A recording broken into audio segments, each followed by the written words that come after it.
Hello, Bachcho. Let's see the question. The question says a uniform rod of length L and mass M is pivoted at the center. Its two ends are attached to two springs of equal spring constant K. The springs are fixed to a rigid support as shown in the figure, and the rod is free to oscillate in horizontal plane. The rod is gently pushed through a smaller angle theta in one direction and released. The frequency of the oscillation is. तो question में हमको कहा गया कि हमारे पास एक uniform rod है जिसका लेंथ हमें दिया गया है और जिसका मास हमें प्रोवाइड किया गया है, और हमें कहा गया कि this uniform rod is pivoted at the centre. Pivoted at the centre मतलब हमारे यहाँ पर ये फिक्स किया गया at the centre. Let's assume this point is the centre which is O. और जो रॉड है it is attached to two springs जिन दोनों का स्प्रिंग कांस्टेंट है के, और the springs are attached to rigid body. और हमने क्या किया, इस रॉड को एक छोटे से एंगल से डिस्प्लेस किया, कुछ इस तरह से एक छोटे से एंगल से डिस्प्लेस किया और फिर इसको छोड़ दिया, जिसके वजह से अब क्या होता है कि हमारा जो रॉड है it will execute a simple harmonic motion, कुछ इस तरह से ऑसिलेट होगा. तो हमें पूछा गया कि what will be the frequency of the oscillation. इस ऑसिलेशन का फ्रीक्वेंसी क्या होगा हमको ये बताना है. हमें कहा गया कि the length of the rod is equal to L small L and mass is equal to capital M. तो हम इस डायग्राम को थोड़ा सा बड़ा करके यहाँ पर दिखा सकते हैं. So we have two walls, two rigid walls, and this is spring one.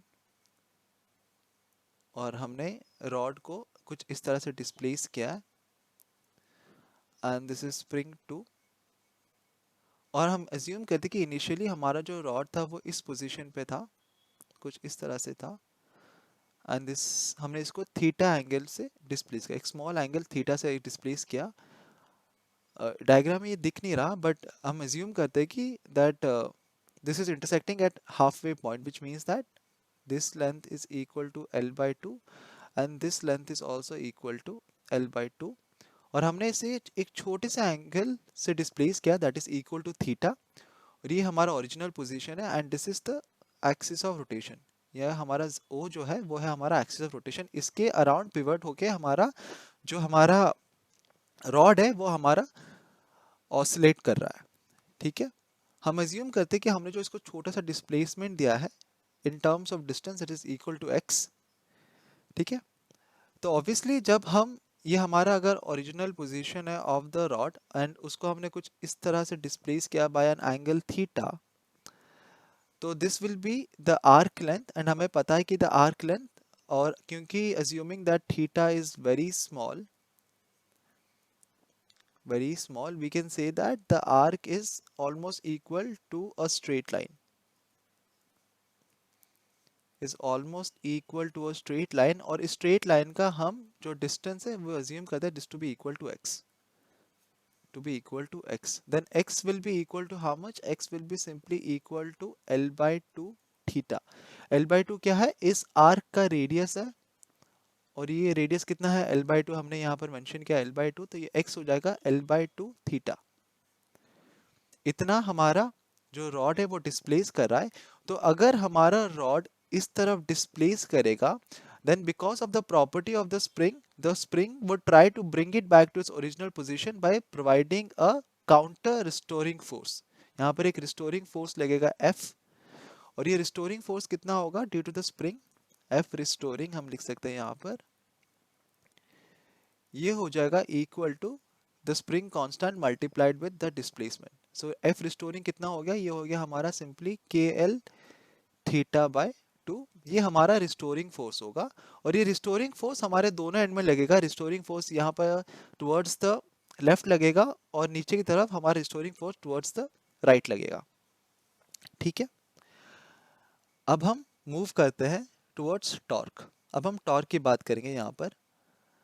तो हमने देखा कि जब हम अपने रॉड को शिफ्ट करते हैं टुवर्ड्स द राइट, एक रिस्टोरिंग फोर्स लगता है टुवर्ड्स द लेफ्ट, एंड दो हमारा नीचे वाला एंड है जब it is moving towards the left, एक रिस्टोरिंग फोर्स लगेगा towards the right.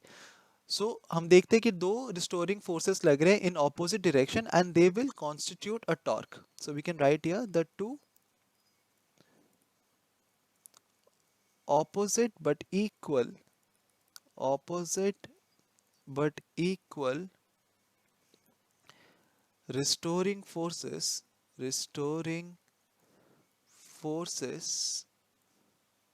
would constitute a torque would constitute a torque tau about the point of rotation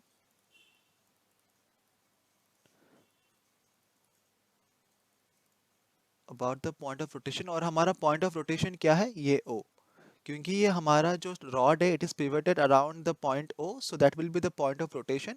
और इस टॉर्क का जो वैल्यू होगा, the torque tau, that is we know that torque is equal to force multiplied with perpendicular distance about the point of rotation। So क्योंकि हमारे दोनों forces लग रहे हैं, so we'll have torque is equal to twice into the restoring force F restoring multiplied with the perpendicular distance about the point of rotation। The perpendicular distance कितना होगा, about O, this will be the perpendicular distance of the force and this is equal to again L by 2, so this is L by 2।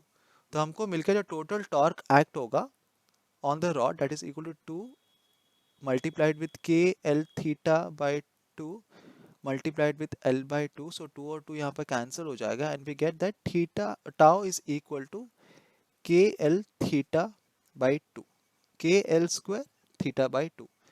तो इतना torque हमारा लगेगा on the rod.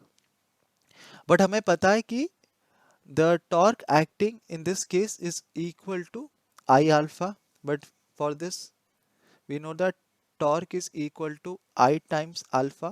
यहाँ पर I क्या है, it is the moment of inertia of the rod, moment of inertia of the rod, और alpha क्या है, alpha है हमारा angular acceleration, not frequency but angular acceleration। और हमें पता है for this given case the moment of inertia I is equal to about point O will be equal to m L square by 12। तो हमको मिलेगा tau is equal to ml square by 12 multiplied with angular acceleration। तो this is equation 2 and we can assume this to be equation 1। तो अब हम दोनों equation को एक बार कंपेयर करेंगे, so we can write that on comparing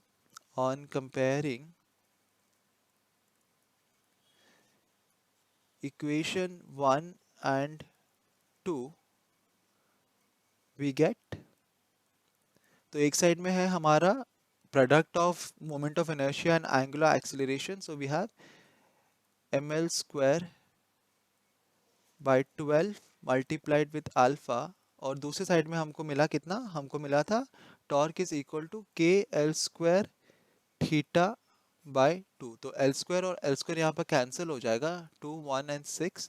तो हमको मिलता है कि angular acceleration is equal to 6k theta by m। इतना हमको मिला angular acceleration of the rod. But we know that angular acceleration alpha is equal to the angular frequency multiplied with displacement theta। तो अगर हम इसको compare करेंगे तो we have 6k theta by m is equal to omega square theta. तो दोनों side से theta cancel हो जाएगा and we get omega square which is the angular frequency of oscillation is equal to 6k by capital M। This implies omega is equal to root over of 6k by capital M। अब हमें question में पूछा गया है what is the frequency of the oscillation, and हमें पता है कि frequency f is equal to angular frequency divided by 2 pi। तो frequency of oscillation will be 1 by 2 pi root over of 6k by capital M, जो कि हमारा final answer होगा। तो हमने देखा कि the frequency of the oscillation for the given case will be equal to 1 by 2 pi whole root of 6 times spring constant divided by the mass of the rod, of the uniform rod. तब हम देखते हैं कि option में से कौन सा option हमारा करेक्ट ऑप्शन होगा, and that is option C.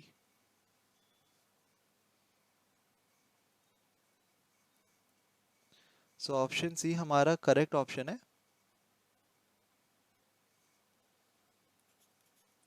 I hope you understood the concept well. Best of luck.